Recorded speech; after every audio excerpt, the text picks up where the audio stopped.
Hi, this is Algebra 1, Lesson 65. Starting on page 264, we're going to talk about the addition of radical expressions and weighted averages. Just as we can add like terms with the same exponents, like 2x squared plus 3x squared equals 5x squared, we can add like terms with the same radicands. Remember, radicands are the number underneath the square root sign. So 4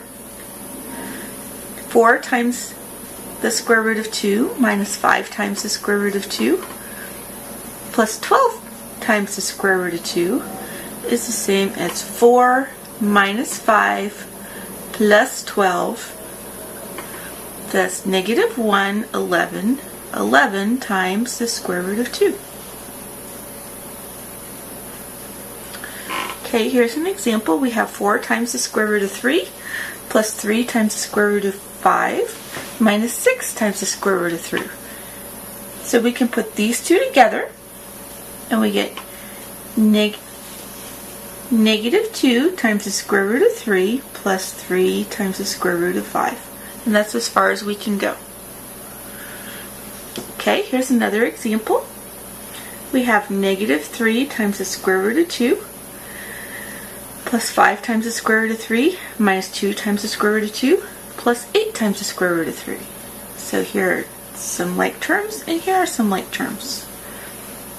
Negative 3 minus 2 is negative 5 times the square root of 2. 5 plus 8 is 13 times the square root of 3.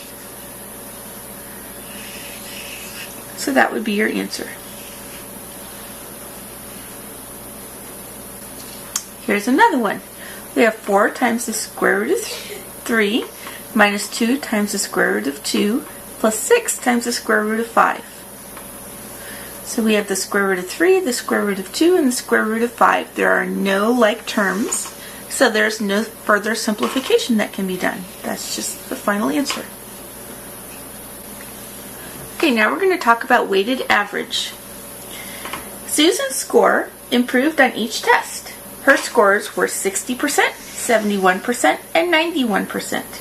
The average of her scores was 60 plus 71 plus 90 divided by 3, because there are 3 scores, for an average of 74%. The teacher didn't think this was a fair grade since every test covered all previous material, so the later tests actually covered more. The teacher thought that the second test was twice as important as the first test, and that the third test was 4 times more important than the first test. So she counted Susan's first score once, her second test score twice, and her third score 4 times.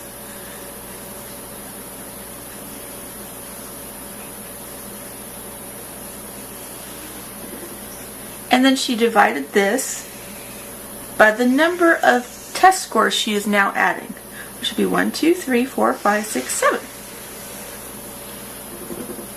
which came out with an average of 80.86%, which is much better. The first score, we say, had a weight of 1 because it only counted once. The second score had a weight of 2. The fourth score had a weight of 4 because she counted it 4 times. So we can rewrite the problem based on weights. We took 60 one time.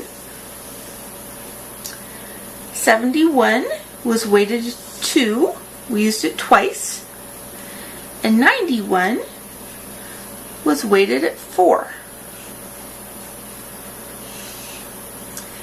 And then you add the number of weights at the bottom. 1 plus 2 plus 4. So these two are the exact same. This is just the formula we're going to be using. And this will still, of course, equal 80.86%. So we take the scores And the weights, the weight of the first score plus the score, the weight of the second score plus the score, the weight of the third score plus the score, plus dot dot dot dot dot, to the weight of the whatever the last score is. N means number, so the weight of the last score times the score.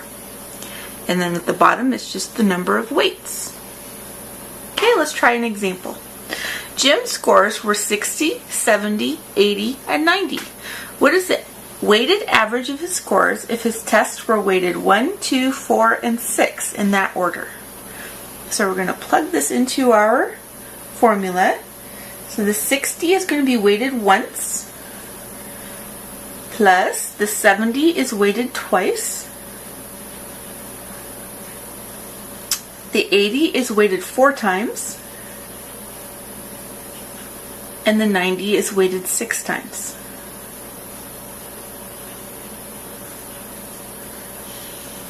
And down here, the number of weights we used were 1 plus 2 plus 4 plus 6. Okay, you can use your calculator for this, and it's going to come out with an 81.54%. Alright, let's try another one.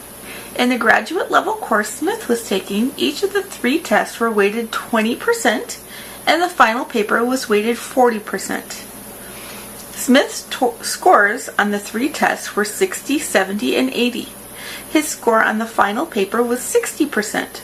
Overall, what was Smith's final overall score for the course? Okay, so because everything is in percentages, we're going to change everything to decimals. So we have the tests were weighted 20%, so we're going to do 0.2 times 0.6 plus, this test is also weighted 0.2.